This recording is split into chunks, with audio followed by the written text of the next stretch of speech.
আরে বাবা, তোকে বলছি, আজকে এমন ঠান্ডার দিনে বাইরে যাওয়ার কোনো দরকার নেই। খেতে কাজ করতে গেলে মাথার মধ্যে কুয়াশা পড়বে, আর পানি সেচ দিতে গেলে ঠান্ডা পানি তোকে ধরতে হবে। তারপরে বাসায় এসে অসুস্থ হয়ে কয়েকদিন পড়ে থাকলে কে দেখবে বলতো? কয়েকটা দিন না হয় কাজে যাওয়ার দরকার নেই। মা, এই মাটি আর কাদার সাথে আমার তো বন্ধুত্ব হয়ে গেছে। আর একটু আধটু জ্বর এমন ঋতু বদলানোর সময় হয়ে থাকে। তুমি এত ভেবো না। বাবা উঠলে গরম জল দিয়ে হাত মুখ ধুয়ে দিতে বলবে। আমি বরং যাই, হ্যাঁ? তাড়াতাড়ি করে ক্ষেতের কাজ শেষ করে ঘরে চলে আসবো। তুই তো কোনো কথা বললেই শুনিস না। ঠিক আছে, তাহলে যা, আর মাথায় বরং একটা টুপি দিয়ে যা, তাহলে আর কুয়াশা মাথায় লাগবে না। টুপি তো ঘরে আছে, আমি নিয়ে আসছি। মা, তোমরা একটু সাবধানে থেকো। হাতে টাকা পয়সা আসলে তোমার আর বাবার জন্য কিছু শীতের কাপড় নিয়ে আসবো। আমার তো আগের বছরেরই কয়েকটা শীতের জামা আছে বাবা। তুই যদি পারিস তোর বাবার জন্য কয়েকটা কাপড় নিয়ে আসিস। তার আগেরগুলো সব ছিঁড়ে গেছে, তাই এই বছর না কিনলে হবেই না। আর তুই তো জানিস তোর বাবার আবার ঠান্ডার খুব সমস্যা, শ্বাসকষ্টও হয় ঠান্ডা বেড়ে গেলে। ঠিক আছে, তুমি তাহলে বাবাকে সকাল সকাল ঘুম থেকে উঠতে না করো, হ্যাঁ? আর একটু বেলা করে ঘুম থেকে উঠলেই বরং ভালো হবে, যখন রোদ উঠবে। আমি বরং এখন যাই মা, বুঝলে? তাড়াতাড়ি গিয়ে আবার তাড়াতাড়ি ফিরে আসবো। বাড়ি এসে জল খাবার খেয়ে তারপরে বাজারে যাব। আচ্ছা, ঠিক আছে। কি গো বড়মা, কেমন আছো তুমি? জ্যাঠাই মশাই কেমন আছে? জ্যাঠাই মশাই কি ঘরে আছে? সারাদিন ঘরেই ছিল। তার তো শ্বাসকষ্টের সমস্যা আছে, আর গরম জামা কাপড় তেমন কেনাও হয়নি। দেখিস না, শীতের জন্য সারাটা দিন কেমন কুয়াশাচ্ছন্ন হয়ে থাকে। তাই সকালের দিকটায় কোথাও বের হয় না, ঘরেই থাকে। আর বুঝেছিস তো, পুরুষ মানুষ বেশিক্ষণ ঘরে থাকতে চায় না। বিকেল হতে না হতেই হাটে চলে গেছে। তা তোমার ছেলেই তো বাজার হাট সব করে নিয়ে আসে। জ্যাঠাই মশাই আবার হাটে গেলেন কেন? কিছু কেনাকাটা করতে নাকি? না রে, তিনি হাটে গেছেন, আবার খালি হাতে বাড়িও চলে আসবে। সবার সাথে একটু গল্প গুজব করবে, হাঁটাহাঁটি করবে, তারপর ফিরবে। এই যে বললে তার শ্বাসকষ্টের সমস্যা আছে, তাহলে অকারণে ঠান্ডার মধ্যে কেন বাইরে যেতে দিলে? আমি আবার কখন যেতে দিলাম? বারণ করেছিলাম, আমার কথা শোনেনি। আচ্ছা কবিতা, তুই একটু বস, আমি তোর জন্য মুড়ি আর বাতাসা নিয়ে আসি। দুজন মিলে গল্প করব আর খাবো, কেমন? বড় মা, শীতের এই বিকেলে তোমার হাতের পকোড়া খেতে না খুব মজা লাগতো। এখন বুঝি আর বানাও না? বানাই, তবে আগের মতো অত বেশি আর বানাতে পারি না। শরীরটা তো সব সময় ভালো থাকে না, এই ভালো থাকে তো এই খারাপ। আচ্ছা বড় মা, তোমাকে একটা কথা জিজ্ঞেস করি, উত্তর দেবে? কি কথা আবার জিজ্ঞেস করবি? আর উত্তর দেব না কেন? বল, কি বলবি? তোমার ছেলের বয়স তো অনেক হয়ে গেছে, কিন্তু এরপরেও তুমি তাকে বিয়ে দিচ্ছ না কেন গো? আর কিছুদিন পরে তো আর মেয়ে পাবে না ওর জন্য, তখন তো খুব মুশকিল হয়ে যাবে। তুমি কি কিছু ভেবেছো ওর বিয়ে নিয়ে? সে যার বিয়ে যখন কপালে লেখা থাকে তখনই করবে, এইটা নিয়ে আমাদের এত চিন্তার কি আছে? কি বলছো বড় মা? তাই বলি কি তোমরা তোমাদের ছেলের বিয়ের জন্য কোনো উদ্যোগ নেবে না? এই বয়সের ছেলেদের সন্তানদের তো স্কুলে যাওয়ার কথা, আর তোমার ছেলে এখনো বিয়েই করেনি। তা সমবয়সী সব ছেলেরা তো সন্তানের বাপ হয়ে গেল গো। আমাদেরকে নিয়ে তোর এত কথা ভাবতে হবে না, যা ভাবার আমরা ভেবে নেবক্ষণ। তুই বরং এখন যা, পরে আসিস। তাড়িয়ে দিচ্ছ সে ভালো কথা, তবে কথা তো আমি আর ভুল কিছু বলিনি, সময় হলে ভেবে দেখবে। মা, এই কটা দিন তোমার আর বাবার খুব কষ্ট হয়ে যাবে। বাজারে গিয়ে রেডিওতে শুনে আসলাম এবছরে নাকি শীত আরো বাড়বে। তোমাদেরকে নিয়ে কি যে করি, তারপর আবার বাবার হচ্ছে শ্বাসকষ্ট। আমি তো আছি মহা বিপদে। এত বেশি ঠান্ডা থাকলে তুই তো ক্ষেত খামারে কাজ করতে পারবি না রে বাবা। ঘরে বসে যদি কোনো কাজ করতে পারতিস আর সপ্তাহে 1-2 দিন গিয়ে যদি বাজারে বিক্রি করে আসতে পারতিস তাহলে মনে হয় ভালো হতো। আর ক্ষেতের কাজ তো প্রতিদিন গিয়ে করতে হয়, সেটা করতে গেলে তো এখন তোরও অসুখ বেঁধে যাবে। এত দুশ্চিন্তার মধ্যে তুই আবার খবর দিচ্ছিস যে শীত নাকি আরো বাড়বে। আমি কোথায় খবর দিলাম মা? দেশের আবহাওয়া নিয়ে যারা কাজ করে তারাই তো খবরটা দিল। তা বাবা, তোমার বুঝি খুব কষ্ট হয়ে যাচ্ছে? ঘরে বসে যখন এই মালসার মধ্যে আগুন জ্বালিয়ে আগুন পোহাচ্ছিলাম তখন তো ধোঁয়ার কারণে চোখে জল চলে আসছিল, কিন্তু বাইরে এখানে এসে যখন আগুন পোহাচ্ছি তখন কেন জানি না ঠান্ডাটা একটু কম লাগছে। এটার কারণটা অবশ্য বুঝতে পারছি না। দেখেছো বাবা চারিদিকে কি অবস্থা? এখন দিন নাকি রাত সেটাও তো ভালো করে বোঝা যাচ্ছে না। আর এখানে থাকতে তোমার যতই ভালো লাগুক তোমাকে বেশিক্ষণ থাকতে দেব না, একটু পরে কিন্তু ঘরে চলে যেতে হবে। ঠিক আছে, ঘরেই যাব।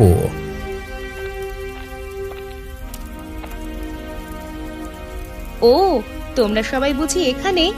দেখেছিস কমল কেমন ঠান্ডা পড়েছে? শুনলাম অনেক দিন নাকি এমন ঠান্ডা থাকবে, আর সামনেও ঠান্ডা নাকি আরো বাড়বে। বড় মা আর জ্যাঠাই মশাইকে নিয়ে কি করবি তখন? সেটা তো আমিও ভাবছি। বাবার যদি শ্বাসকষ্টটা না থাকতো তাহলে হয়তো এত ভাবতাম না, কিন্তু আমার তো চিন্তা হয় ওখানেই। শোন কমল, তোকে একটা কথা বলি। তোর মাকে বললে তোর মা শুনবে না, তাই তোকেই বলছি, একটু মন দিয়ে শোন। হ্যাঁ, কি বলবে বলো। তুই কি ভুলে গেছিস তোর বয়সটা যে দিন দিন বেড়ে যাচ্ছে? তোর বন্ধুরা সবাই ছেলে মেয়ের বাবা হয়ে গেছে রে, এমনকি তাদের ছেলে মেয়েরা স্কুলে পড়াশুনো করছে। আর তোর অবস্থাটা একবার দেখ। তুই আর তোর মায়ের আশায় থাকিস না। তোর মা তো মনে হচ্ছে তোকে আর বিয়ে টিয়ে করাবে না। তুই বরং নিজে পছন্দ করে বিয়ে করে ফেল। দরকার হলে আমাদেরকে বলিস, আমরা গিয়ে কনেকে দেখে আসবো। তুই আবার এসেছিস এসব নিয়ে কথা বলতে? তোকে তো একবার আমি বলে দিয়েছি এসব নিয়ে বারবার কথা না বলতে। এরপরেও তুই ব্যাপারটা নিয়ে কেন বাড়াবাড়ি করছিস? আরে, এটা নিয়ে আবার বাড়াবাড়ি করার কি হলো? বাবা মা হিসেবে তোমাদের যেটা দায়িত্ব সেটা যদি না করো, পাড়া প্রতিবেশী হিসাবে আমাদেরই কিন্তু এগিয়ে আসতে হবে। তাছাড়া তোমার ছেলে তো আমাদের পর কেউ নয়। আচ্ছা ঠিক আছে ঠিক আছে, এই নিয়ে আবার তোমরা ঝগড়া বাঁধিয়ে দিও না। শোনো মা, তুমি যখন চাইবে তখনই বিয়ে করব, তাতে আমার যত কষ্টই হোক। আরে বোকা, তুই কি বুঝতে পারছিস না? তোর মা কখনোই সেটা চাইবে না। হ্যাঁ, বলেছে তোমাকে। শোন, তুই সহজ সরল মানুষ, তোকে আমরা খুব ভালোবাসি আর তোর ভালো চাই, তাই কথাটা বললাম। তোর মার বয়স হয়েছে, তোর বাবার বয়স হয়েছে, এমনকি তোরও বয়স হয়ে গেছে। বাড়িতে একটা মেয়ে এলে দেখবি সব কেমন বদলে দিবে। বিশেষ করে তোর বাবা মাকে অনেক যত্ন করবে। তুই তো সারাদিন বাইরে বাইরে থাকিস, ঘরের খবর কতটুকুই বা রাখতে পারিস। ঘরের দায়িত্বটা এবার বউকে দিয়ে দে। আমরা আমাদের ছেলের বিয়ে নিয়ে যখন ভাববো তখন তোকে ডাকবো। তোর যদি অন্য আর কোনো কথা না থাকে তাহলে তুই বরং যা, নতুবা আমাদের সাথে এখানে আগুন পোহাতে বস। একদিন আগে শুনলাম আগুন পোহাতে গিয়ে দগ্ধ হয়ে এক বৃদ্ধ আর এক বৃদ্ধার মৃত্যু হয়েছে। যখন তোমাদের ছেলে বাইরে থাকবে, দুজন বুড়ো বুড়ি যখন এখানে এসে আগুন পোহাতে আসবে, তখন সাবধানে থেকো। হ্যাঁ রে মা, যা তীব্র শীত পড়েছে না, গ্রামে গ্রামে একদম আগুন পোহানোর ধুম পড়ে গেছে। আর গ্রামে তো সবার বাড়িতেই খড়ের পাল্লা রয়েছে। এক বাড়িতে আগুন ধরে গেলে পরপর সব বাড়িতে আগুন ধরে যাবে, আর এভাবে পুরো গ্রামে আগুন ছড়িয়ে পড়বে। তুই সত্যি কথাই বলেছিস, আমাদেরকে অনেক সাবধানতা অবলম্বন করতে হবে এই আগুন পোহাতে গিয়ে। বাবা দেখেছো কেমন জোনাকি পোকারা ডাকছে, আর চারিদিকে কি সুন্দর জোনাকি পোকার আলো জ্বলছে। সন্ধে তো হয়ে এলো, বেশিক্ষণ থাকলে তো মশা বাবাজিরা আবার কামড়ে দেবে। এখন বরং ঘরেই চলো। হ্যাঁ রে, আমাদের সবারই এখন যাওয়া উচিত, চল। আচ্ছা, কবিতা তো ঠিক কথাই বলেছে। তোমার ছেলের যে বয়স হয়ে গেছে, এই বয়সে কি আর কেউ বিয়ে করতে যায় নাকি? তা তুমি কেন তোমার ছেলের বিয়েতে এত অমত করো? আমি না হয় কথা বললে সেটা পাত্তা দাও না, কিন্তু পাড়া প্রতিবেশীরা যে কি বলছে সেটাকে অগ্রাহ্য করবে কিভাবে? যার যেটা ইচ্ছা হয় সে সেটা বলুক না, আমার ব্যাপার আমি বুঝে নেব। কেন, তুমিও কি এখন আবার ছেলের বিয়ে নিয়ে ভাবতে বসলে নাকি? তা ভাববার কোনো কি দোষ আছে নাকি? বাবা মা হিসেবে এটা কি আমাদের দায়িত্ব নয় ছেলে মেয়ের বিয়ে দেওয়া? আমি তো অনেকবার পদক্ষেপ নিয়েছিলাম, কিন্তু তোমার কারণে তো আর বেশি দূর আগাতে পারিনি। আরে চুপ করো তো, এসব আলোচনা করতে আমার ভালো লাগছে না। রাত অনেক হয়েছে, তাই এভাবে বসে আছো কেন? ঘুমিয়ে থাকো না বাপু। ঘুমিয়ে ঘুমিয়েই তো এত বছর পার করে দিলাম। আচ্ছা তুমি বলো তো, তুমি কেন আমাদের ছেলের বিয়েটা দিতে চাইছো না? তোমার এত দ্বিমত কিসের? আমি চাই না আমার ছেলেটা পর হয়ে যাক। পরের বাড়ির মেয়ে এসে আমার ছেলেটাকে আমার কাছ থেকে দূরে সরিয়ে নিয়ে যাবে, সেটা আমি কিছুতেই সহ্য করতে পারবো না। 10টা নয়, 5টা নয়, ছেলে তো আমাদের একটাই, বলো। ওকে যদি আমার কাছ থেকে কেউ আলাদা করে দেয়, তাহলে আমি বাঁচবো কি করে? এই ভাবনাটা তোমার অহেতুক ভাবনা। তুমি নিজেই পছন্দ করে পরিবার দেখে একটা ভালো লক্ষ্মীমন্ত মেয়েকে তোমার ছেলের বউ করে নিয়ে আসলেই তো সমস্যার সমাধান হয়ে যায়। সব মেয়েরা কি আর একরকম হয় নাকি? আমার মন বলছে আমাদের ছেলের বউটা খুব লক্ষ্মী হবে, আমাদের দুজনের অনেক খেয়াল রাখবে। তুমি আর ছেলের বিয়েতে অমত করো না। নিজের কথা না ভেবে একবার একটু ছেলের কথাটা ভাবো। আমরা মরে গেলে ওর কি হবে? ওর বউ এসে যদি আমার কাছ থেকে ওকে কেড়ে নেয়, তখন তুমি কি পারবে কিছু করতে? যদি কেড়ে না নিয়ে আমাদের সবার সাথে মিলেমিশে থাকে, তখন কেমন হবে? আমি বলেছিলাম তোমার এত চিন্তার কিছু নেই। ওপরওয়ালা আমাদের ভাগ্যে খুব লক্ষ্মী বৌমাই রেখেছে।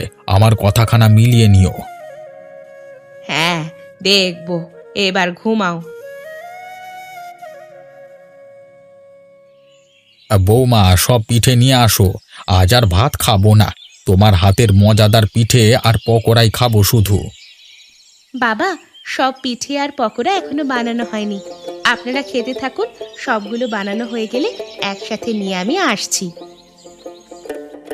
কি গো বড় মা, এখন কি মনে হচ্ছে না যে ছেলের বিয়েটা আরো আগে দিলে ভালো হতো? তুই একদম ঠিক কথাই বলেছিস রে মা, আমার বড্ড ভুল হয়ে গেছে।